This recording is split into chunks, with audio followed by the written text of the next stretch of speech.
Hello, hello. Who am I here with today? Hi, my name is Ronin Faneli. Nice Nice, to meet nice, you. nice. So, Ronin, could you start by introducing yourself, who you are, what sport you play, and how you got into the sport? Yeah, so my name is Ronin, and my main sport is track and field. And I originally started running as a freshman because I wanted to get faster with football, but I just really enjoyed it. So I made it, my priority in terms of athletics. For sure, for sure. And what event do you do in track and field? Oh, I run the 100, or I run the 60 meters, the 100 meters, the 200, and the 400. So kind of every sprint event. You got a favorite? Because I know like the 100 and 400 are very different in terms I'd of. say um, the event I like relatively like compare best in is the 60 meters, just because I'm a start guy. But I say my favorite event is definitely the 100 meters. Fair play, fair play, fair play. So, Ronin, what does competing at the high school level mean to you? Like socially, emotionally, mentally? Well, to start socially, it's fun because like these are the people that you go to school with. I see these, I see my teammates every day at school. Like these are some of my best friends, and I get to compete with them. I get to hang out with them every day of the week. So I say socially, it's really just a way to hang out with friends and honestly meet a lot of new people. Like we go to track meets, we see all these other schools. So it's something I look forward to, not only to compete, but just to be in a new environment where I can meet a lot, different people. For sure. So I'd say for the social aspect, it's really just being able to put myself out there and make new friends. That's fair. And I'd say emotionally, it's okay. This sounds kind of funny, but it's like an emotional roller coaster. I like Um, because they're like this sport has so many ups and downs, especially in the high school level. Because 10 years ago, the sport, it was like people were fast, it was competitive, but the sport of track and field has been getting more and more competitive each year. And the competition, within your school, within your state, nationally, it's all just getting faster and faster. So, there's a lot of times where I've been able to compete at that high level. And mostly I've been feeling great, super motivated, super happy. And there's been so many times with lows, injuries, just not performing at my best, doubting myself. So I'd say that it really ranges. For And sure, for sure. I mean, would you say that you've been able to notice like the increase in competition from your freshman year to now? definitely I have, just because, track, it is a quantitative sport. Yeah. Everything is based off numbers. So if you just look at the numbers, like for example, our league, like our conference championship, you know, 3 years ago, like so the top eight qualify. 3 years ago, the last qualifying time it wasn't that fast. You could run that time and get ranked eighth and make the top eight final. But let's say you run that time now, you're maybe 17th, 18th, just because there's so much more people that are running the sport of track, and there's so many people that are taking it serious. So would you say that's a good thing for the sport or the bad thing? Because I would assume like it's a good thing, but it can also have its negative aspects to it. Well, there's definitely trade-offs that comes with it. I think the sport is more entertaining as a whole, just because the competition is higher. Just more competition makes it better. But then again, individually, it might make it hard for certain athletes to stand out. Just because there's more people. But I think that overall, it is definitely a benefit because I think it's more. I think track and field is more of a known sport. As it's just becoming more popular, and I think that especially for track athletes, that's something huge. For sure, for sure. So let's talk about yourself a bit more. For those who don't know, Ro and I are good friends outside of this. And at one point, you were aiming for D1, correct? Yes. So, Ronan, what motivated that goal, and what did chasing it feel like? Well, at first, so I joined a club team back in October, and this coach he ran Division 1 track, he played Division 1 football, he sent many athletes to Division 1 schools, and he told me, I'd say that he told me that he had a lot of confidence in me to run really fast times. So I ran at one meet in November. I've been training with him for around a month, and I clocked a really fast time. It was a large progression from what I ran the previous year, and I only did that 1 month of training. So, and then I kept training with him. I kept progressing, and I kept running fast times. And we were talking to my coach, and he kind of built out a progression for me. And with that current progression, I was on track to make it to some Division 1 schools and hit those Division 1 times. So I'd say that, um, just being able to realize that I was fast and I was running really fast times and my potential. I knew I had, I know that the possibility of running Division One was definitely in the picture. And originally chasing it, it felt good because I kept improving. I was healthy during this time, so I just kept going to practice. I kept working hard, and then I did time trials. I measured my 10-meter split, miles per hour, all of that, and I could see that I was constantly improving. So I'd say that was like emotionally just a high for me because the chase just felt great because I knew that I was getting to reach my potential over time. That sounds nice. I mean, it seemed like you really enjoyed that. Like, Yes. I think that a lot of athletes would feel pressure, but I think that you made the best of it. It was just fun. I'm That's gonna be great. honest. It was just fun, like, and I loved it. My coach and I were just working together. Would you say you still have that mindset towards it? I say my mindset shifted a little bit. Just Okay. some things happen. So For sure. I know at one point that you got injured and that derailed the D1 goal a bit. Would you mind talking about that? yes. So I ran a super fast time in January. I was top 20 in my age group nationally for this one event, and it was actually December 31st. And then come On New February, Year's Eve, you had to run? I ran on New Year's Eve and I ran the 60 meters, which is like an indoor race, Yeah. and I clocked a very fast time, which qualified me for a national meet, Oh, wow. which also kind of motivated me too. So, um, like I kept training throughout January, and then come February, I went to a workout and I ended up pulling my left hamstring. So, Ooh. um, it was a pretty big injury for me because it kind of stopped everything. All the progression I was doing, everything, it stopped. And this was kind of difficult because it was right when the school season was starting too. So I wasn't able to train with this club team anymore, and I had to shift over to with my school team. And my school coach, he's a great coach too, but the way they train athletes is very different. So I would have to adjust to running with this new coach, in addition, or running with the school coach, in addition to being injured. So I was out for around a month, and coming back from injury, it was difficult for me because there was a lot of micro tears in my hamstring, and I kind of had a false sense of hope. So I was like, oh, my hamstring's feeling better. I'm gonna try running, and then I ran, and then I started micro tearing my hamstring more. So I wasn't getting healthy essentially, and that kind of flew out through the entire season. So my progression was, I guess, going backwards. I was running slower times than I was before. Oh, wow. I mean, that sucks. Yeah. Would you could you talk to us about how it felt physically and emotionally when you were injured, like through that 1 month period? Yeah, so physically, kind of like I said earlier, it was just a lot of, you know, me thinking that I was feeling a bit better, but I had that little, like, I Yeah. want to say, like, there's something in my hamstring. Like I could tell like it wasn't 100%, but there's the season was just going through so fast. I was like, I need to compete. I can run. I feel like I can run. So why should I just try?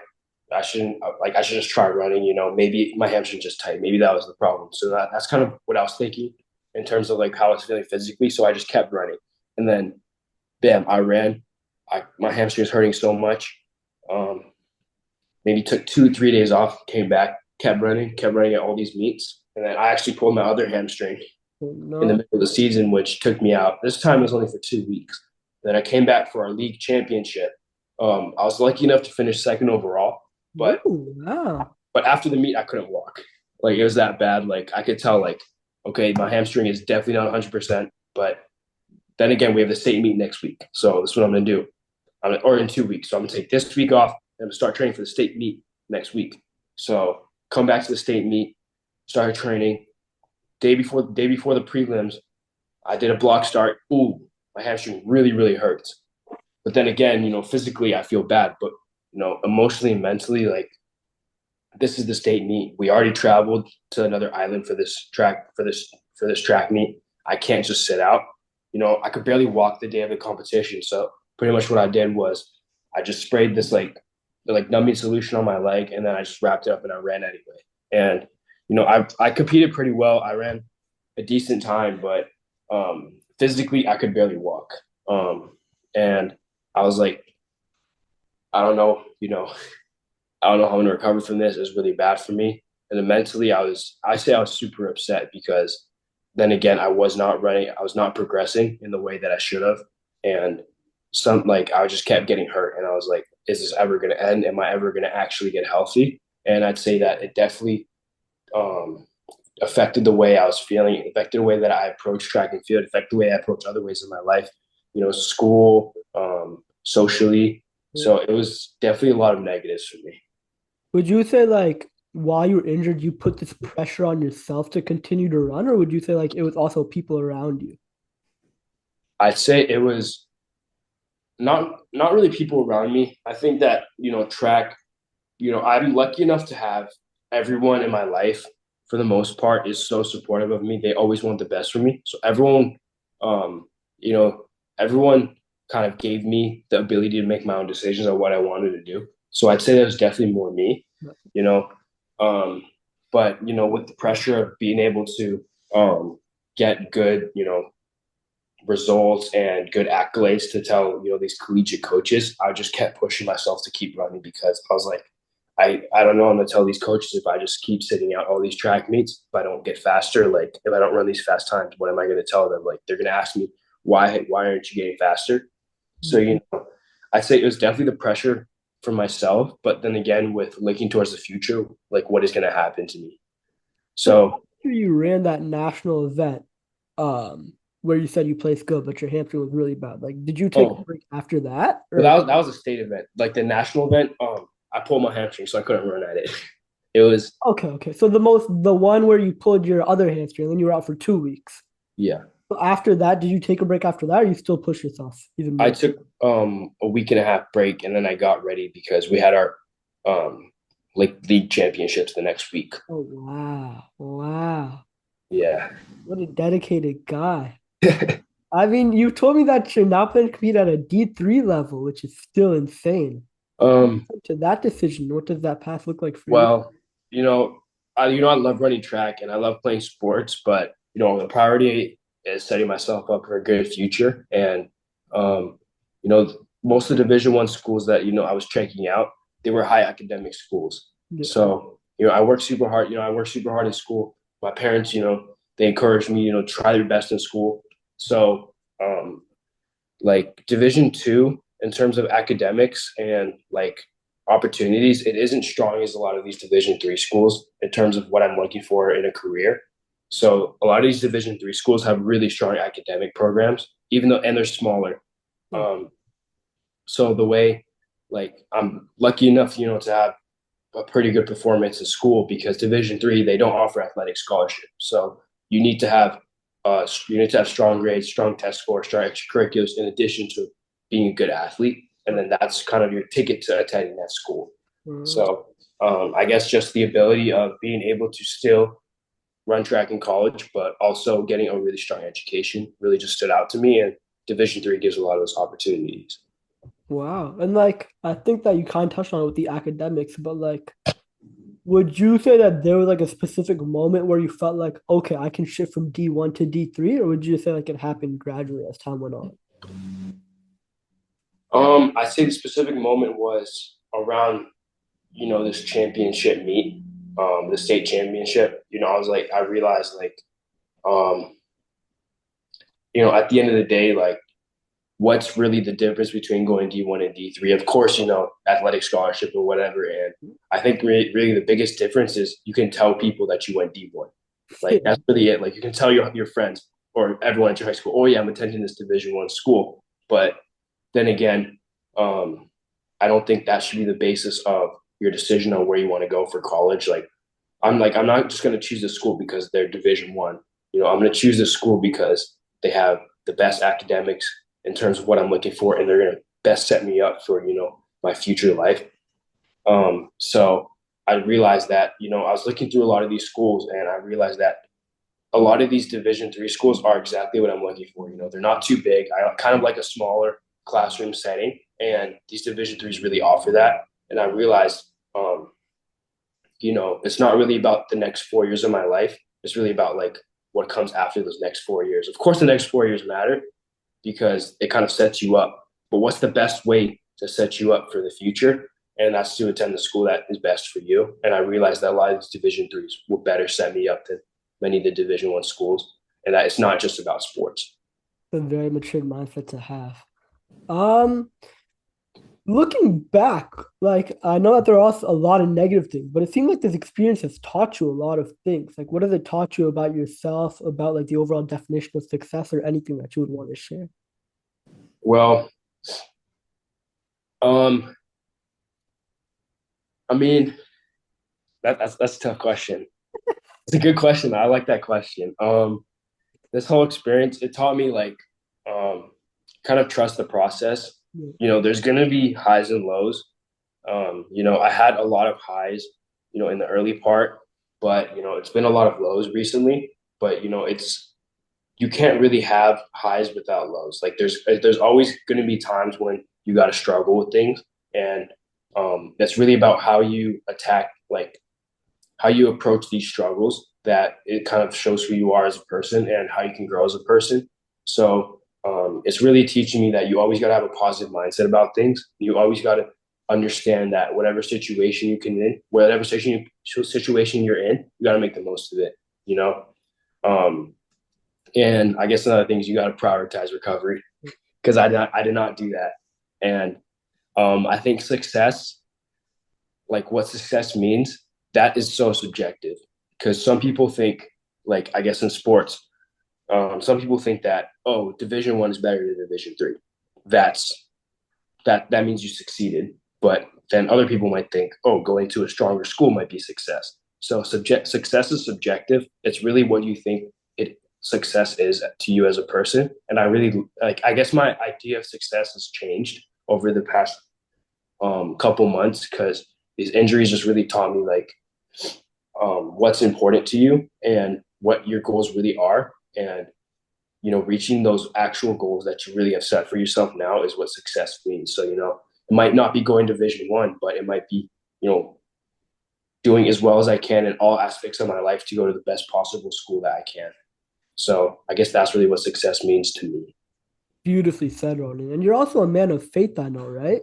Yes, So would you say that your faith helped you through these times as well? I think so because you know um, I think that God has a plan for you, and God, everything that happens in your life happens for a reason. I say especially, I was getting very confident in myself, and I was very prideful with those with those faster meets that I ran, and I think that I distanced myself from God, and when I distance myself, I'm not really connected with Him, and I think that could be why I got hurt. I wasn't my relationship with him wasn't growing. It was, if anything, I was pushing myself away from him, and I was acting in ways that um, aren't connecting with him. So I think after my injury, I prayed a lot to him, and I was wondering, I was asking him, why is this happening to me? Why do I keep getting hurt? Like, why me? And then I guess a focus changed from not why me, but why not me. God is giving me these challenges because He wants me to grow as a person. He wants to show me what's really important, and He wants to show me that pride isn't the most important thing in the world. You can't just be super confident and like showing off. Like that's not really the way to approach things. So I'm kind of, in a sense, these injuries taught me a lot about myself, and I'm kind of glad that I was able to grow from all of these, like from everything that happened. Wow, it's like a 17-year-old in a 40-year-old's mindset. Look at how mature he is. I appreciate it. Full answer. And the last thing, Ronan, for anyone else that's facing like a similar setback or shift in their like, would you such have one specific piece of advice that you have? Yeah, I'd say trust the process. Kind of like I touched on this earlier, but you're gonna have highs and you're gonna have lows.